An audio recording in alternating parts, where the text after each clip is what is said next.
Hey y'all, welcome back to my channel. My name is Natea and this is Nesthetics, where I talk about topics that I care about and you should care about too if you choose.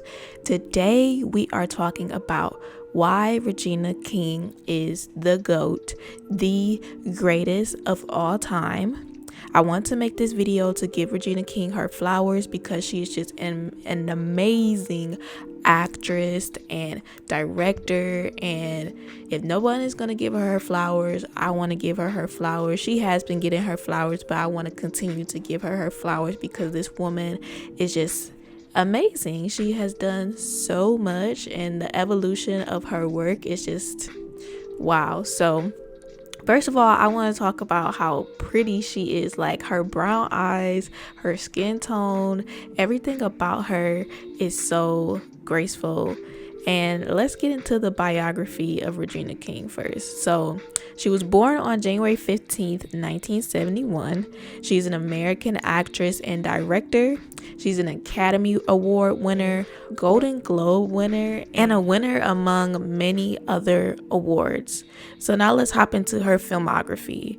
So Regina King's acting career took off at the age of 14 when she starred in the television series 227, where she played the character Brenda Jenkins from 1985 to 1990. After 227, she landed roles in some of Black television's most iconic and timeless movies such as Boys in the Hood, Poetic Justice, Friday, Higher Learning, and It's a Thin Line Between Love and Hate. If you notice in these roles between 1991 and 1996, Regina King was landing very stereotypical roles. Some of her characters had similar personalities and attitudes that perpetuated stereotypes of Black women. From stories that I've heard in Hollywood, it's common that they try to get Black people, Black actors, to play stereotypical roles and make them stay in those roles. However, Regina King refused to stay in that lane because she wanted to diversify her artistry. She knew her worth, and she knew that her purpose was not only to play quote unquote hood roles, and that she was talented enough to play roles outside of that realm, and that's exactly what she did. She talks about this in a 2017 interview that she did with Issa Rae. When those times came with, Boys in the Hood, Friday, what's the other one? Higher Learning, Poetic Justice, big one, yeah, Poetic Justice.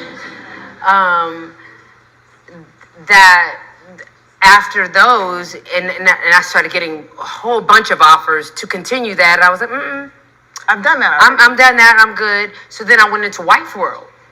And then, Jerry Maguire, Enemy of the State,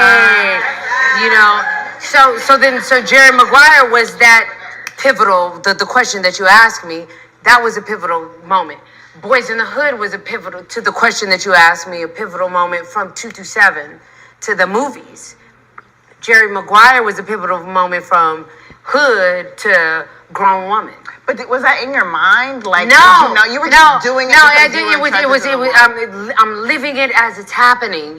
Like the Hood shit was like I did 3 of them. I'm good. As Regina King stated in her interview with Issa Rae, Boys in the Hood was a pivotal role for her, as was Jerry Maguire. Jerry Maguire was her first role that broke her outside of that realm of the stereotypical Black roles that she played.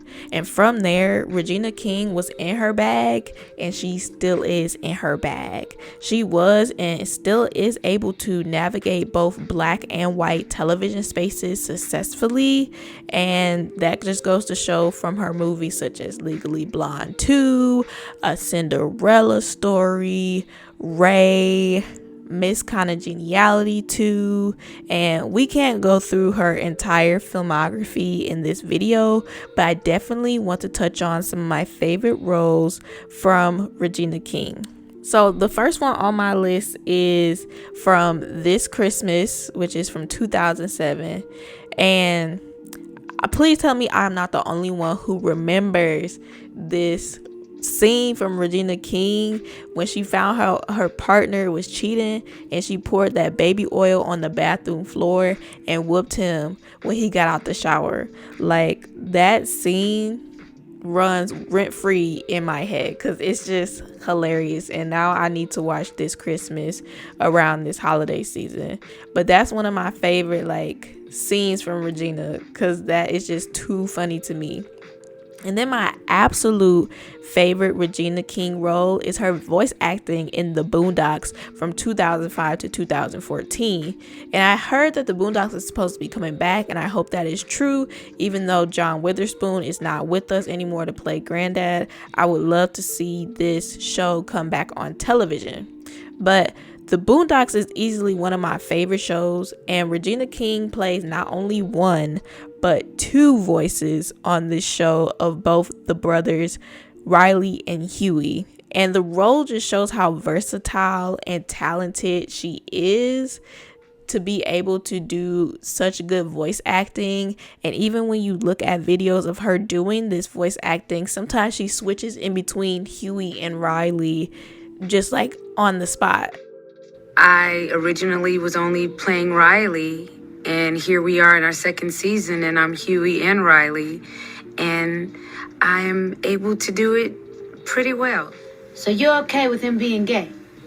Gay? Who said he was gay? Nigga, is you crazy? Cake's delicious, gay. Now, I have yet to see 3 other major roles of Regina King's, such as If Beale Street Could Talk, 7 Seconds, and The Watchmen. And I've heard all good things about these television shows / movies, and I know that If Beale Street Could Talk won Regina King an Oscar, and she won an Emmy for Watchmen and 7 Seconds. So I know that these shows and movies are worth watching. I just need to get around to watching them. And most recently, Regina King starred in the newest Netflix Western film, The Harder They Fall. I did watch this movie, and I will say it is a very good movie. It is my first time watching a Western movie, and more specifically, a Western movie with Black people in it. I have never seen Wild Wild West with Will Smith.